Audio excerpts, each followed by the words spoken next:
اعوذ باللہ من الشیطان الرجیم بسم اللہ الرحمن الرحیم الحمد للہ رب العالمین والصلاة والسلام علی اشرف الانبیاء والمرسلین وآلہ الطیبین الطاہرین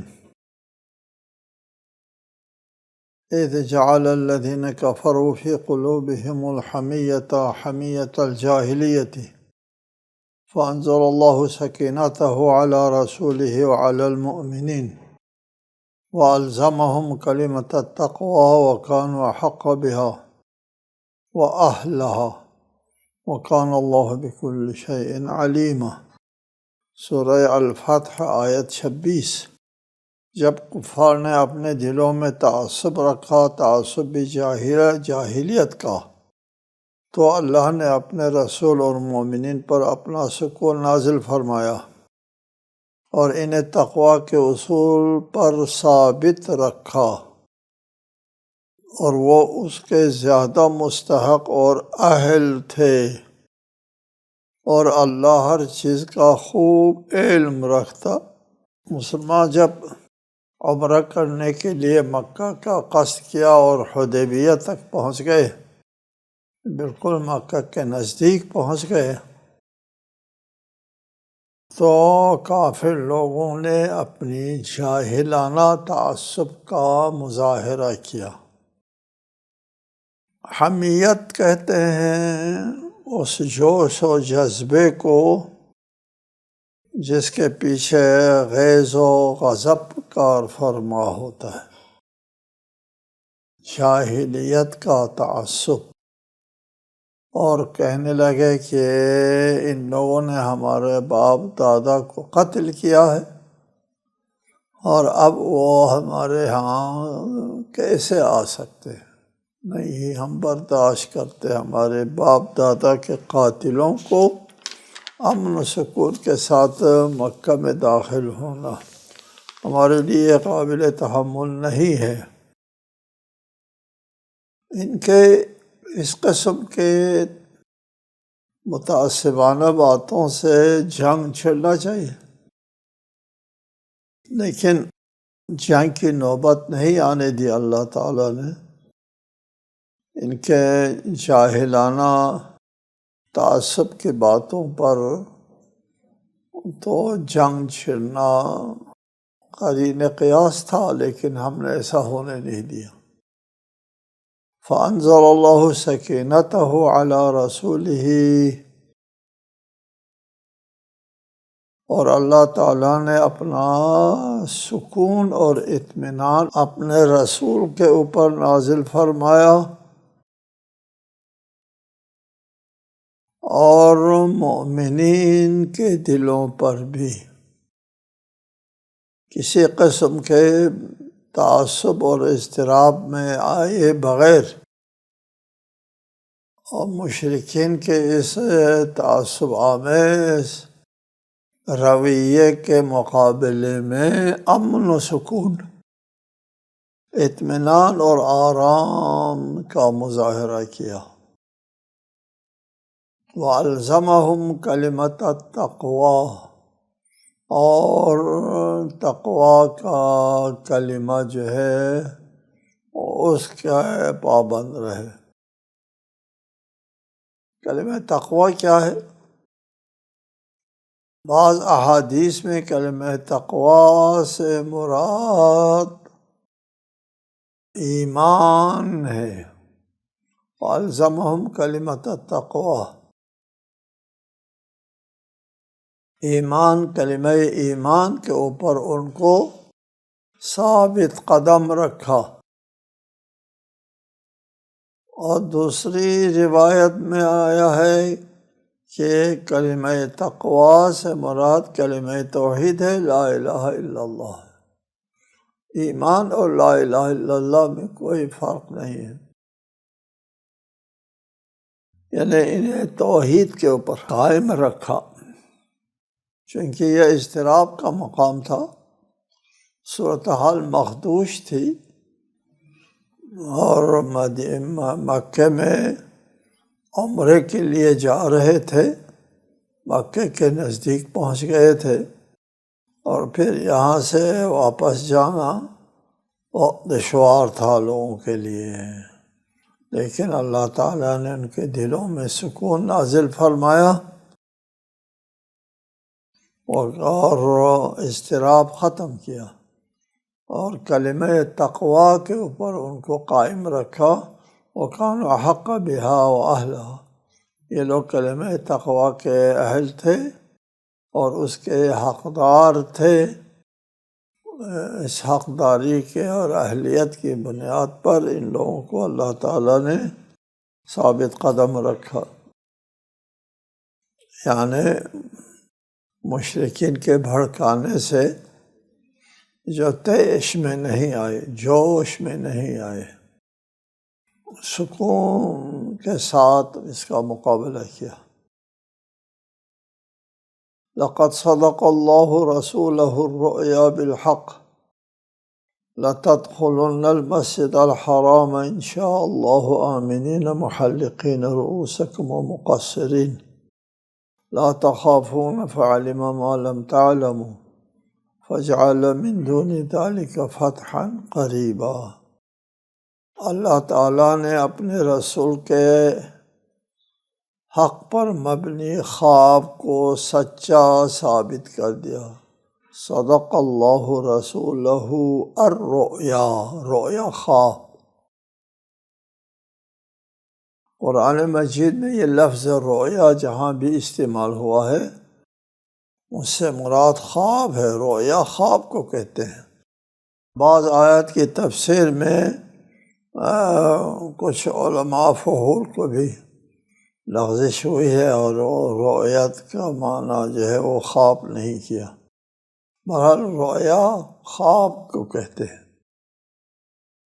اللہ نے اپنے رسول کے حق پر مبنی خواب کو سچا ثابت کیا کہ اللہ نے چاہا تو تم لوگ اپنے سر تراش کر اور بال کتروا کر امن کے ساتھ بلا خوف مسجد الحرام میں ضرور داخل ہوں گے، بس اسے وہ بات معلوم تھی جو تم نہیں جانتے تھے، پر اس نے اس کے علاوہ بھی ایک نزدیکی فتح ممکن بنا دی۔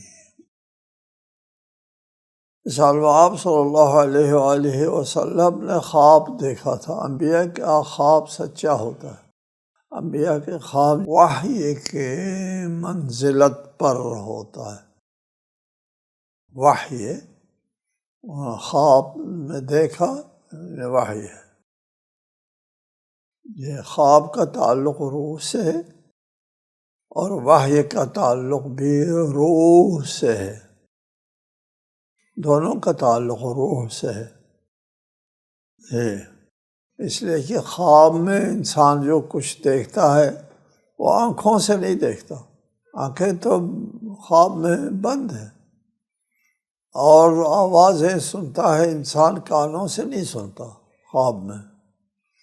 یہ پاس بیٹھے ہوتے ہیں، ایک شخص جو ہے وہ خواب میں ہے اور اس کو خواب نظر آ رہا ہے، پاس اور لوگ بیٹھے ہیں ان کو کچھ نہیں نظر آ رہا اور اس کو خواب میں بہت کچھ نظر آ رہا ہے۔ یہ آنکھیں بھی بند ہے اور نظر کس کو نظر آ رہا ہے؟ روح کو۔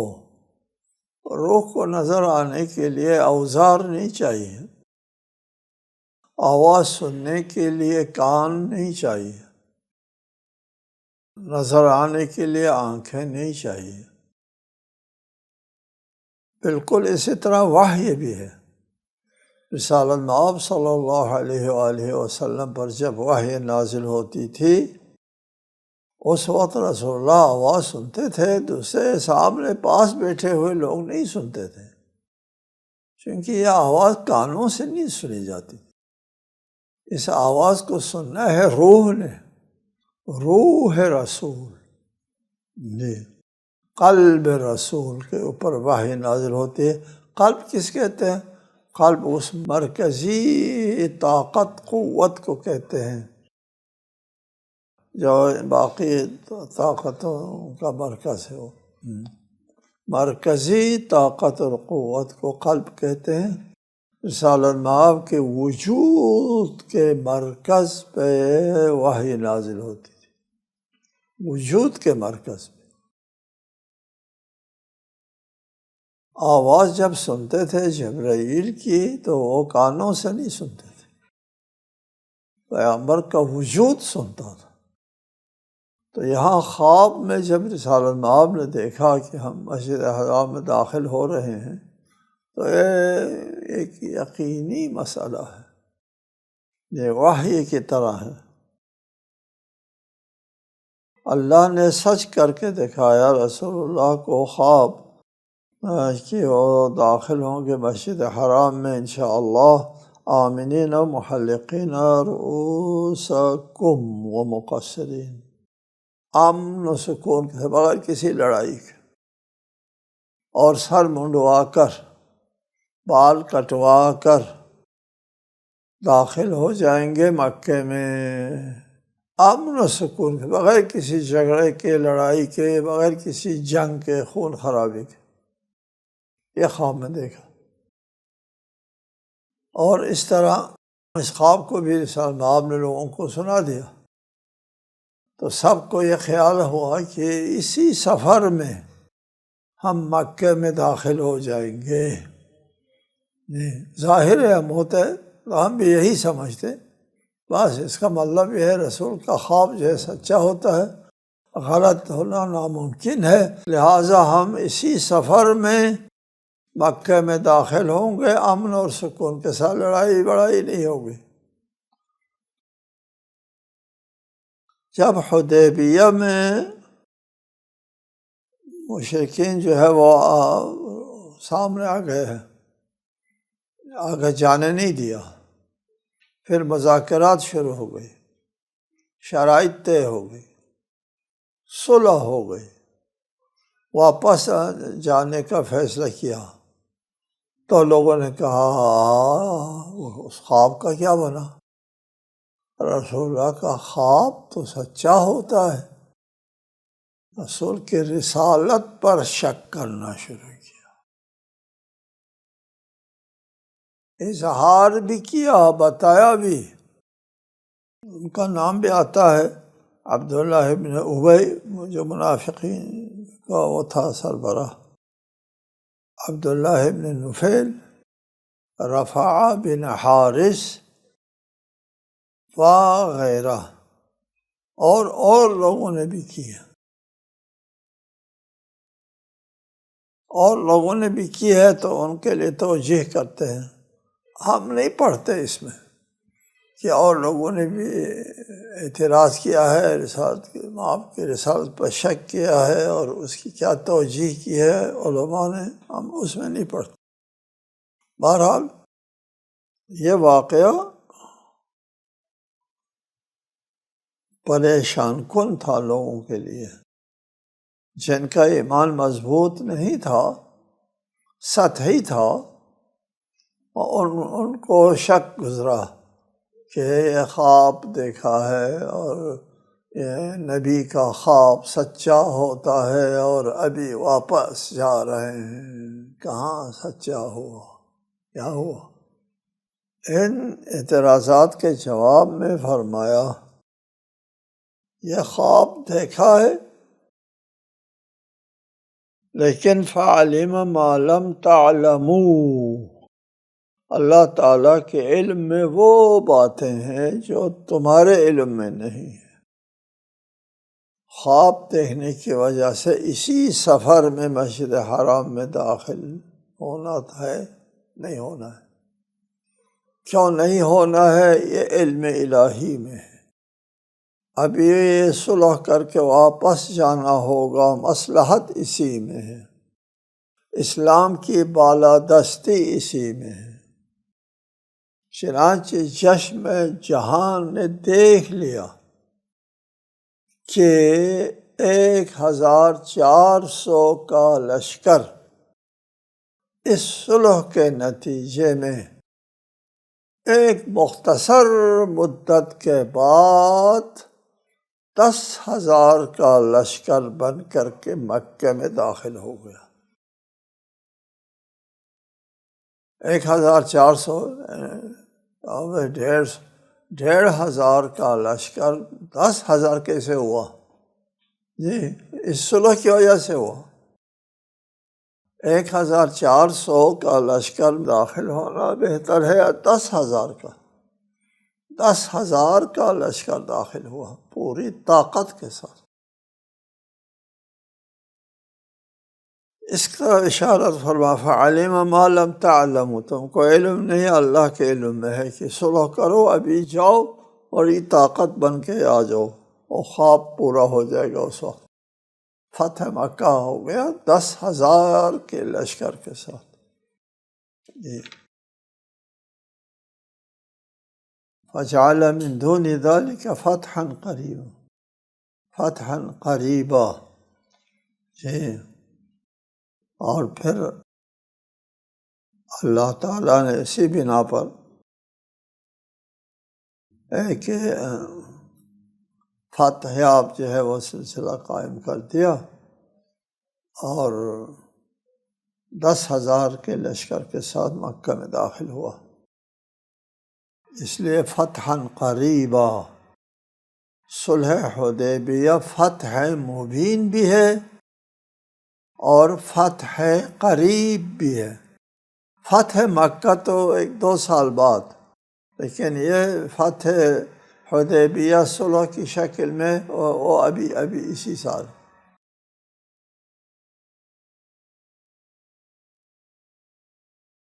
والذی ارسل رسولہ بالہدی ودین الحق لیظہرہ علی الدین کلہ وکفی باللہ شہیدا۔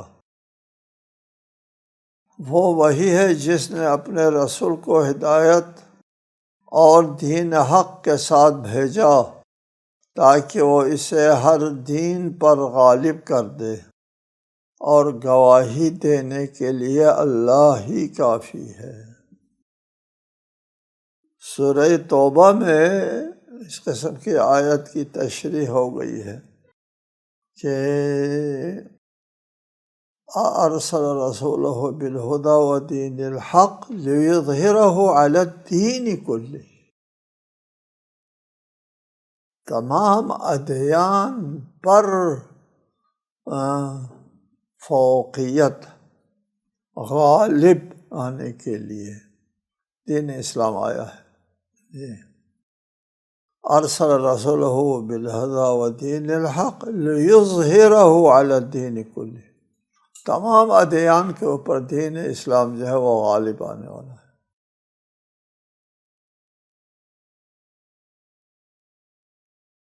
ابھی یہ صورتحال دنیا کے اوپر واضح ہو رہی ہے کہ تمام ادیان جو ہے وہ سکڑ رہے ہیں اور دین اسلام پھیل رہا ہے۔ سب سے زیادہ آبادی مسیحیوں کی ہے روئی زمین میں۔ اب مسیحی چیخ رہے ہیں ہمارے آبادی گھٹ رہی ہے اور مسلمانوں کی آبادی بڑھ رہی ہے۔ ہمارے بچے جو ہے محمد کرنا شروع کر رہے ہیں، دین اسلام ہمارے گھروں میں داخل ہو گیا ہے۔ وہ پریشان ہے، چیخ چیخ کر کے بات کرتے ہیں۔ یہ یورپ میں، امریکہ میں، کہ یہ اسلام جو ہے وہ امن اور سکون کے ساتھ، خاموشی کے ساتھ، بغیر کسی لڑائی، بغیر کسی جھگڑے کے وہ ہمارے ملکوں میں پھیل رہا ہے، آرام سے، چپکے سے، بغیر کسی ہنگامے کے پھیل رہا ہے۔ اسلام کی جو منطق ہے، اسلام کی جو حقانیت ہے، یہ انسانوں کے ضمیر کے اوپر جو ہے اس کا اثر ہونا بہت ضروری ہے اور ہو رہا ہے۔ اس سلسلے میں معلومات ہم نے سورہ توبہ میں دیا ہے کہ دین اسلام جو ہے وہ تمام ادیان پر غالب آ رہا ہے۔ جی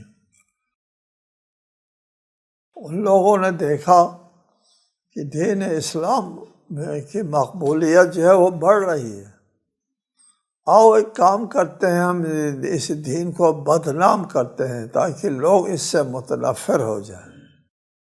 چنانچہ ان لوگوں نے دہشت گردی کو ہوا دی، دہشت گردی کی تنظیمیں بنائی، 40 ملکوں نے مل کر 40 ملکوں نے مل کر داعش بنایا، اور داعش کا رویہ کیا تھا؟ خون ریزی اور قتل عام، بے گناہ لوگوں کو قتل کرنا۔ کیوں؟ اس لیے کہ داعش کا جو ہے اس کے پیدائش کا اصل سبب یہی اسلام کو بدنام کرنا ہوتا ہے۔ داعش دولت اسلامیہ،